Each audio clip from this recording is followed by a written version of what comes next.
Hi there, Leslie with Moxie Coffee Company, and today we are speaking with Eliza from Phoenix Land Design out of Boston Spa. Good morning, how are you?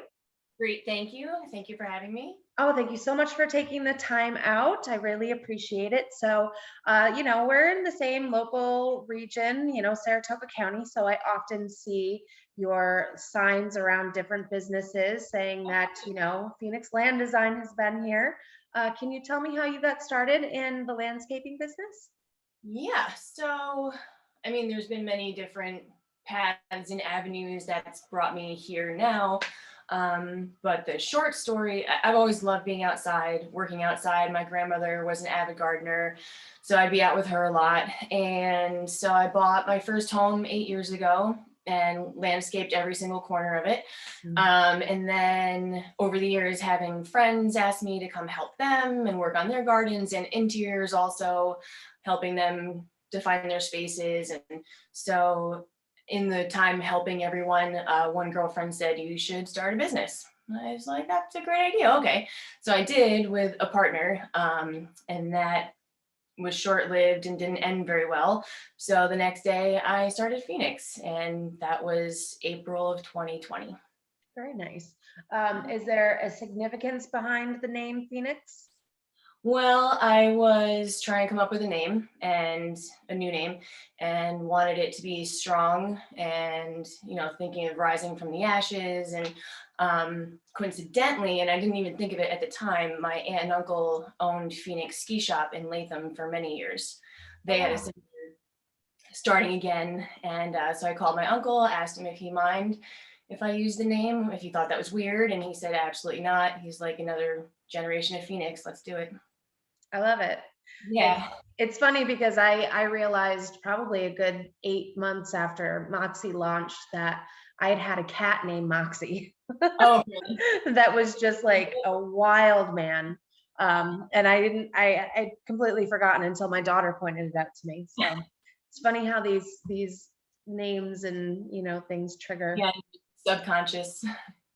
So what's your favorite part of what you do? Honestly, I really love it all. Mhm. Um, I think usually I find in businesses people either like just the work and then the office stuff is hard, or they're better at the office stuff and the on-site stuff is hard. But I love every single aspect of it. I don't love painting ceilings, but besides that, they always look so good, so it's worth it. But I was a former teacher, so I'm highly organized. I have many, many spreadsheets. I like the office work. I like the scheduling and coordinating. I love the actual work. I love being outside and sweating and getting dirty and digging holes. And we have a great time outside and making people happy. So I'm really happy with all of it.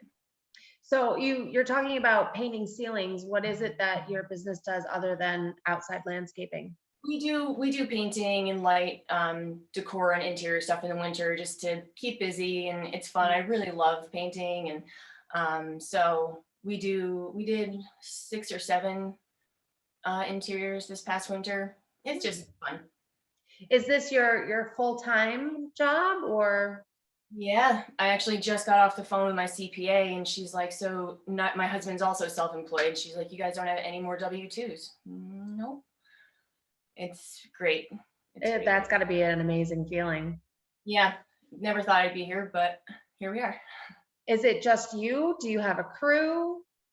I do have a team. They're all 1099, so I don't have staff exactly Yeah. yet.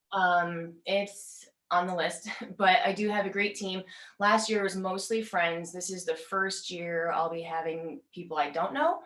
Um, but some younger kids, and we have a really flexible schedule, so it works for a lot of people if they have to, pick up their kid from school or they have another job, or so, everyone just kind of sprinkles in where I need them.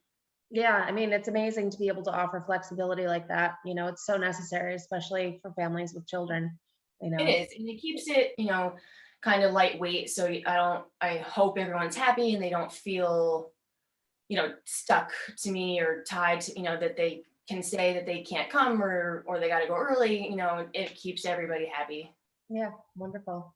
Was it hard to move away from teaching? No, Yeah. I should probably say yes, but I mean, I miss the kids. I taught high school art, so I had the older ones. I did 1 year of elementary, and that was not for me. Um, but so I taught ceramics, drawing and painting, studio, photography. So I did love it, but just I could never get a full-time job. I was always the long-term sub. Yeah. Even though the districts knew me, the kids knew me, there's only one art teacher, and I was just really struggling with it. It was such a disappointment every year. And Yeah.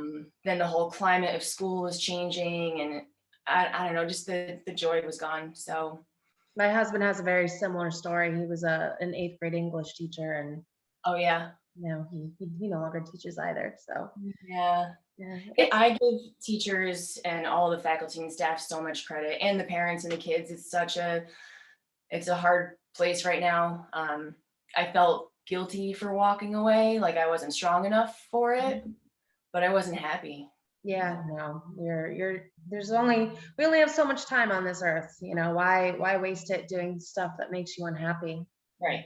And I can make people happy and be helpful and do that in other ways, which I am now, and that fulfills me. Yeah, that's amazing. What's one of the most fulfilling projects that you've worked on? Most fulfilling? I couldn't say. They all are. Yeah. Everybody's happy. Um, from the painting to the landscaping. I guess I'd say I really enjoy making patio spaces.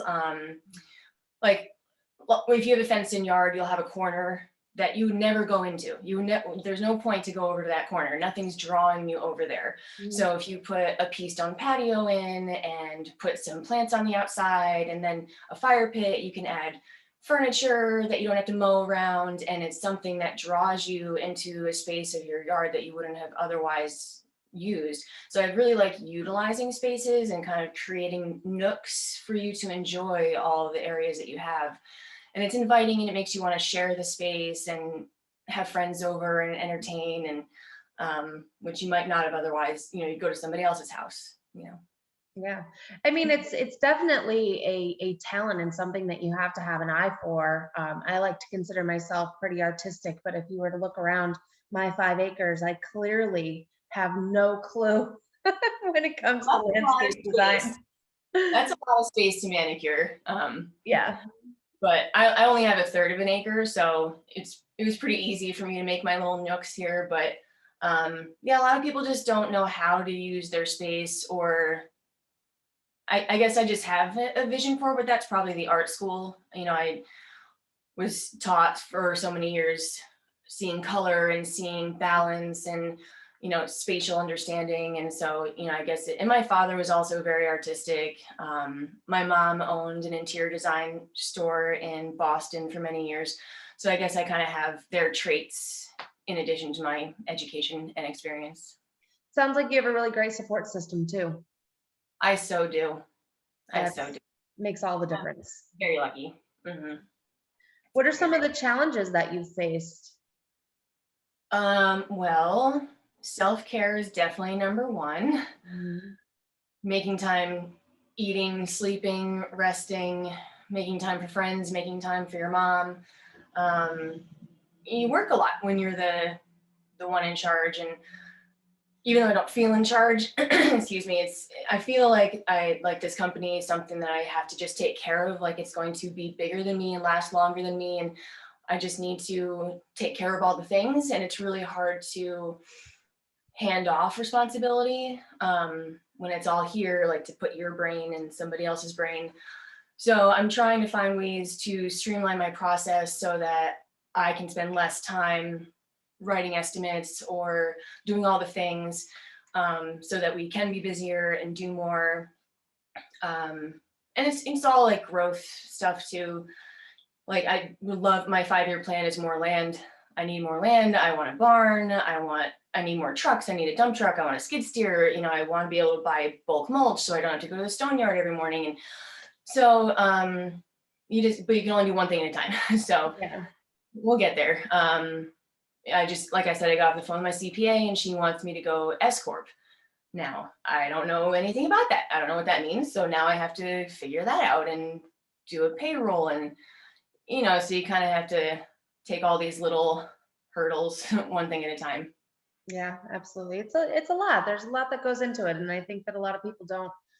There's uh, an idea that having your own business is just this dream, and you have all this flexibility, and it's so Right. wonderful. And we're all just working a few hours and then Right. sunbathing for the rest of the time. But Right.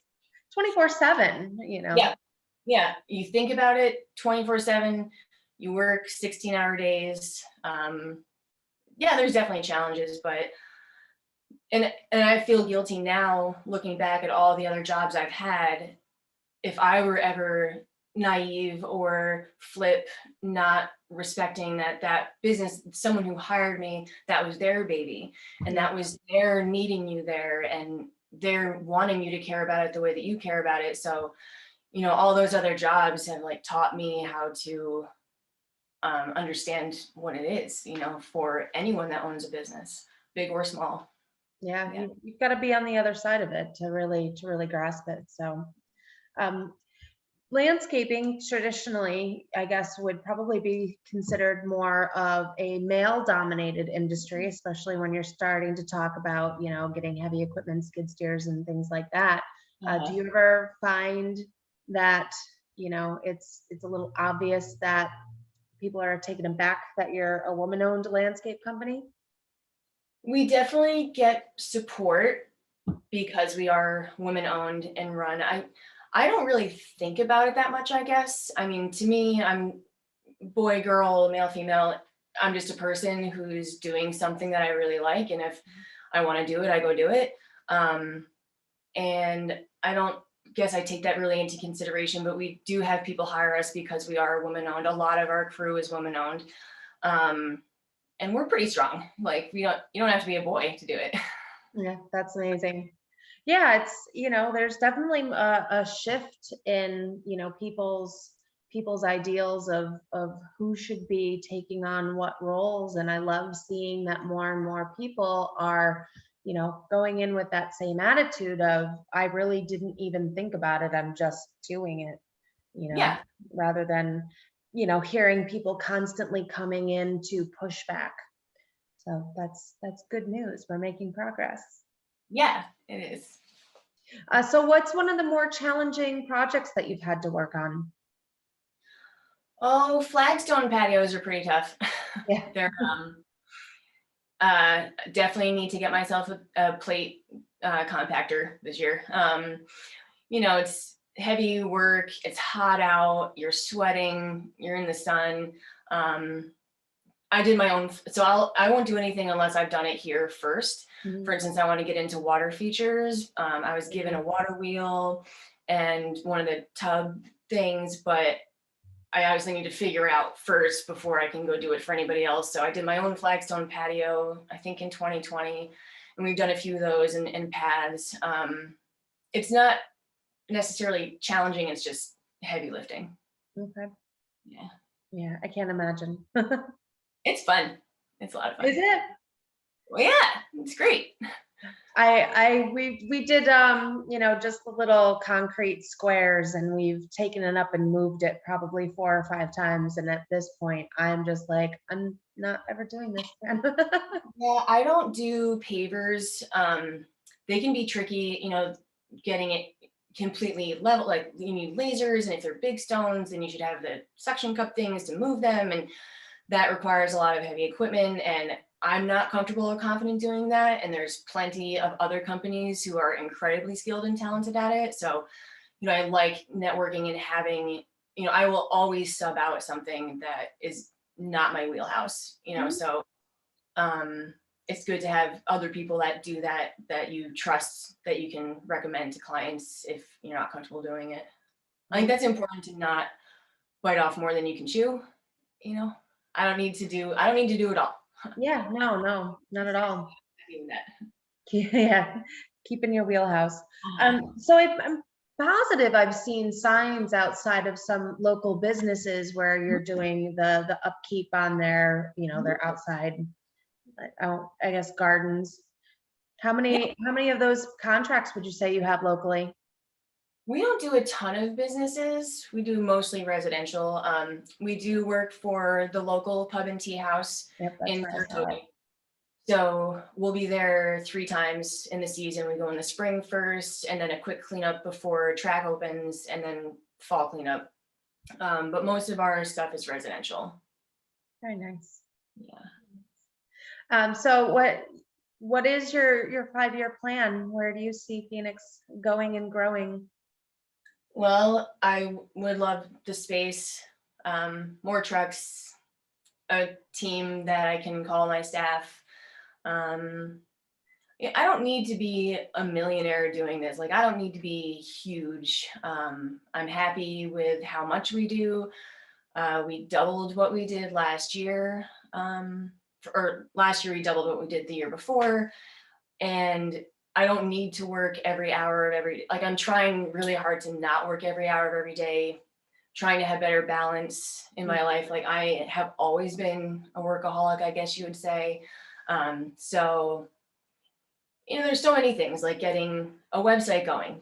I just haven't had the space and time in my mind to get that going. And so trying to find balance and streamlining processes so that it can just be smooth and pleasant and successful, and we don't lose any sort of quality by doing too much or getting too big.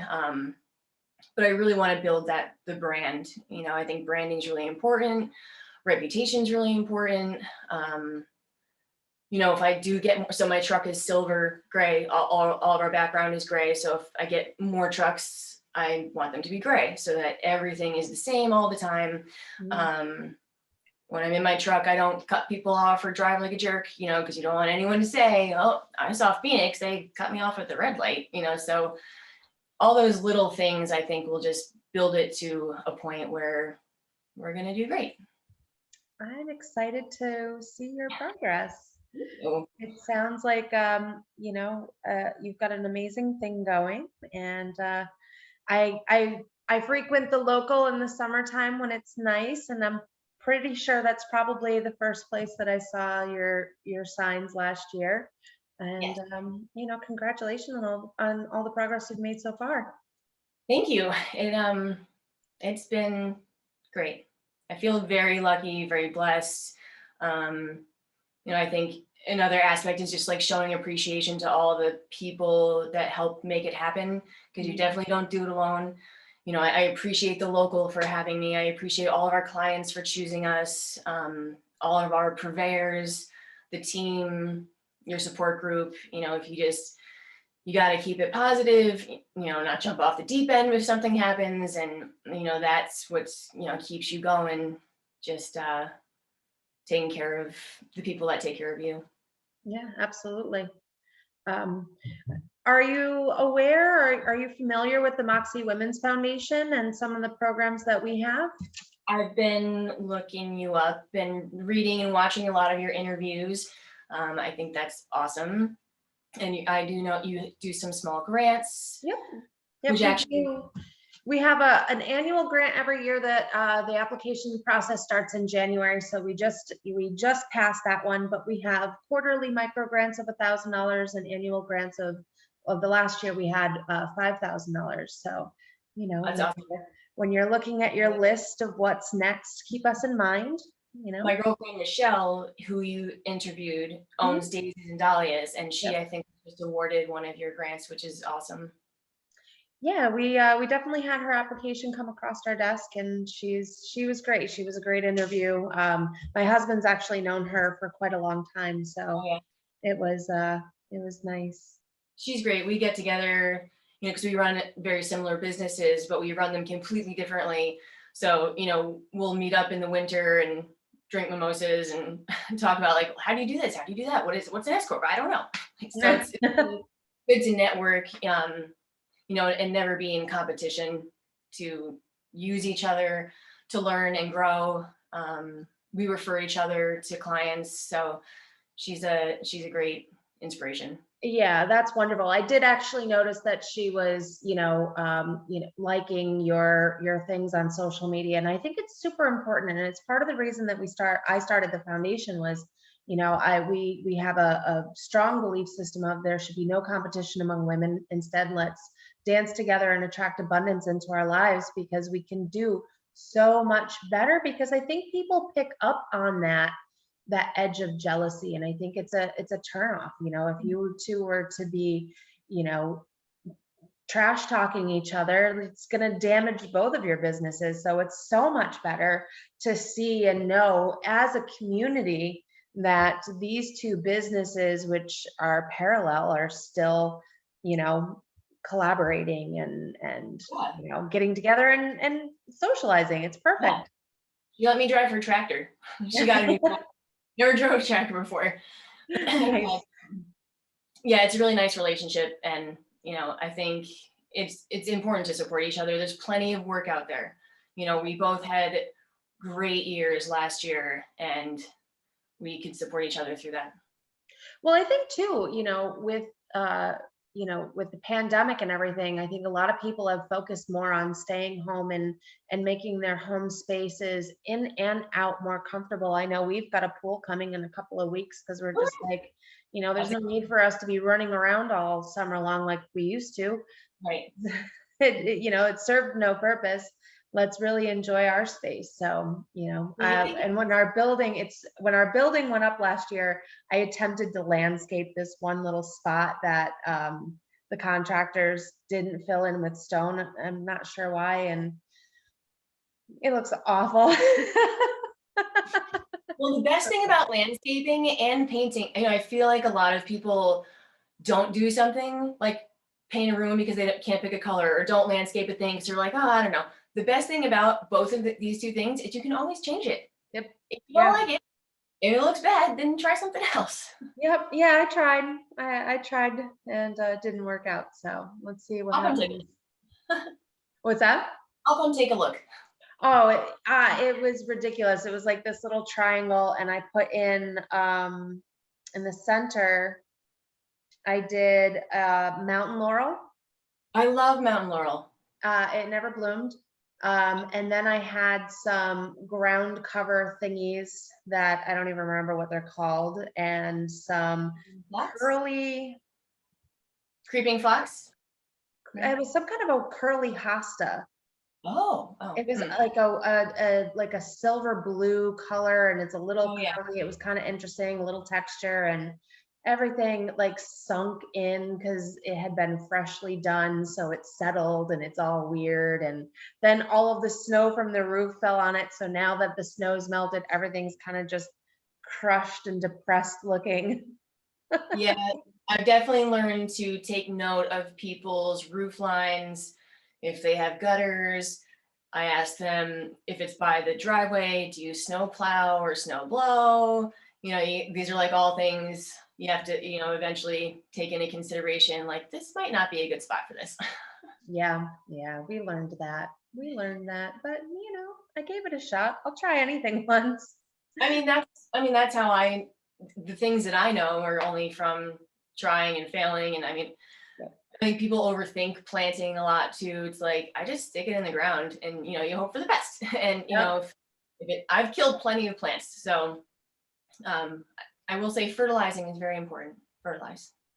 Yeah, I learned about, what is it, the biotome, Yep. Biotone. when Best. we bought a tree that Mhm. we wanted to keep alive. So Yeah, we plant everything with biotone.